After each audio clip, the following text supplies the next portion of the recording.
Yaorana, je m'appelle Emma Pilbou, je viens de l'Université de Strasbourg et je vais vous présenter mon stage de Master 2 au sein de l'UMR Sécopol. Donc aujourd'hui, nous sommes dans une période de crise écologique appelée l'Anthropocène. Cette crise est caractérisée par une importante perte de la biodiversité causée par de nombreux facteurs. Parmi les principaux facteurs se trouvent les changements climatiques et l'introduction d'espèces exotiques envahissantes, appelées EEE. Ces EEE sont en fait des espèces introduites par l'homme, volontairement ou non, et dont l'installation et la propagation menacent la biodiversité, l'économie et ou la santé. En milieu insulaire, les EEE représentent la menace principale pour la biodiversité terrestre. En effet, les espèces sont plus vulnérables car elles ont évolué dans des environnements isolés où la compétition est faible et les prédateurs peu nombreux. En fragilisant les écosystèmes, les changements climatiques offrent de nouvelles opportunités d'invasion aux espèces introduites. Ils peuvent alors faciliter leur introduction, leur dispersion et accentuer leurs effets en, par exemple, diminuant les contraintes abiotiques ou grâce aux événements climatiques extrêmes.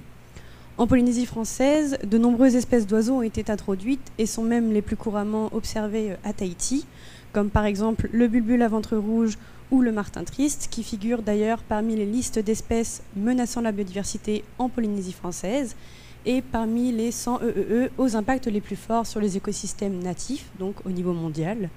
Et c'est sur le martin triste, aussi appelé merle, que je vais me concentrer.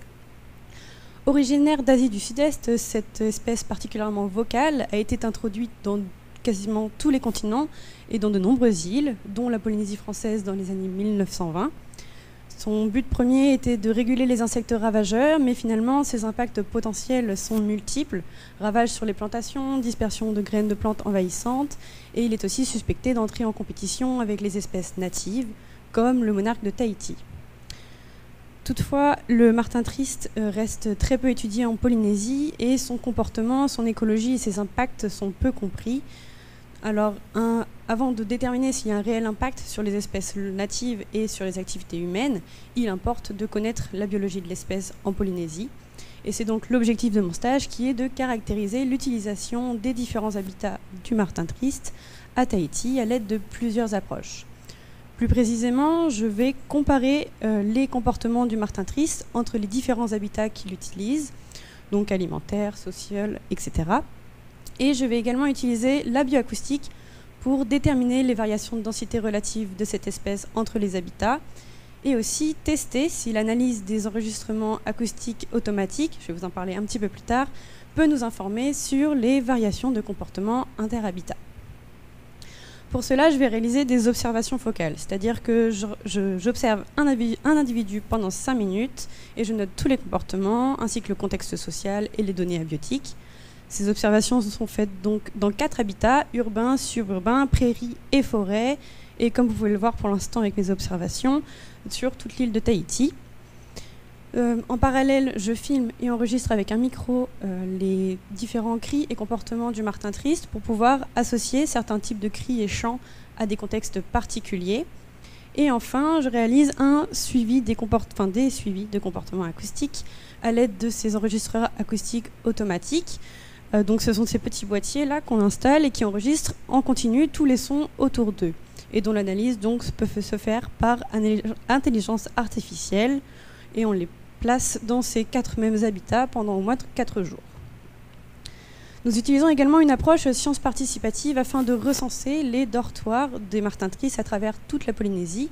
Ainsi, nous allons cartographier et caractériser ces arbres dortoirs comme on peut voir au Témoana, où les martins tristes se rejoignent en très grand nombre le soir, en fin de journée, pour vocaliser puis dormir. D'ailleurs, si vous en connaissez, vous pouvez scanner ce QR code pour remplir un formulaire ou même venir me parler en fin des présentations. Donc, pour conclure, cette étude, bien que préliminaire, nous permettra de mieux comprendre l'écologie du martin triste en Polynésie française. À plus long terme, cela nous aidera à appréhender ses impacts sur les espèces locales et sur les activités humaines, pour pouvoir mettre en place des actions de conservation efficaces et mieux anticiper les effets du changement climatique.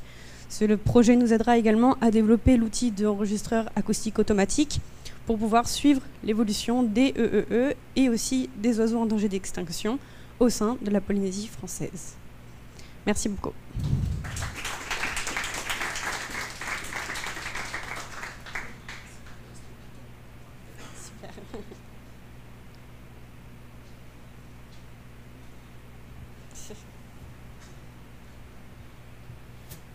Est-ce qu'il y a des études comme ça qui ont été faites autre part dans le monde ou pas sur cette espèce? Sur le comportement ou Du martin triste, ouais. Alors, l'utilisation déjà d'enregistreurs acoustiques automatiques, c'est très très récent. Ça a été fait sur de nombreuses espèces, sur de nombreux taxons, mais à ma connaissance, pas sur le martin triste, parce que c'est assez compliqué. C'est une espèce qui est particulièrement vocale et son chant est très variable. Donc justement, nous, on essaye de suivre cette espèce pour pouvoir suivre ensuite toutes les autres espèces en Polynésie. Ok, merci.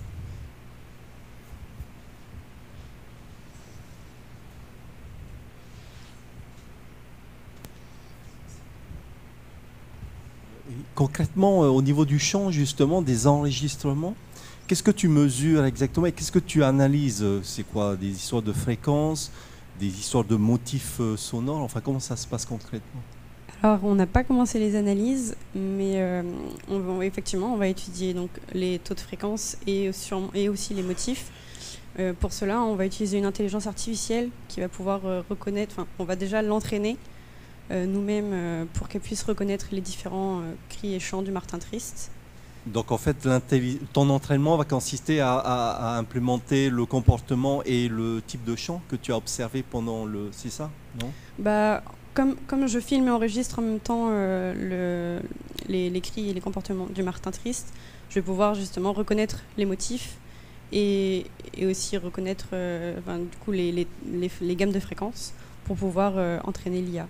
Et ensuite, si on y arrive, on pourra justement dire que tel cri, c'était tel comportement.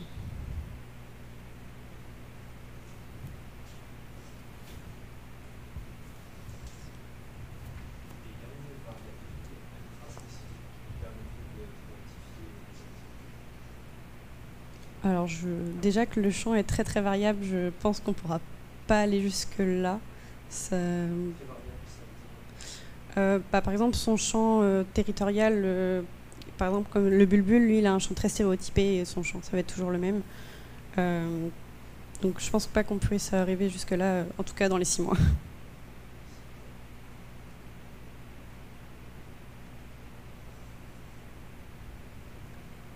Merci beaucoup. Merci.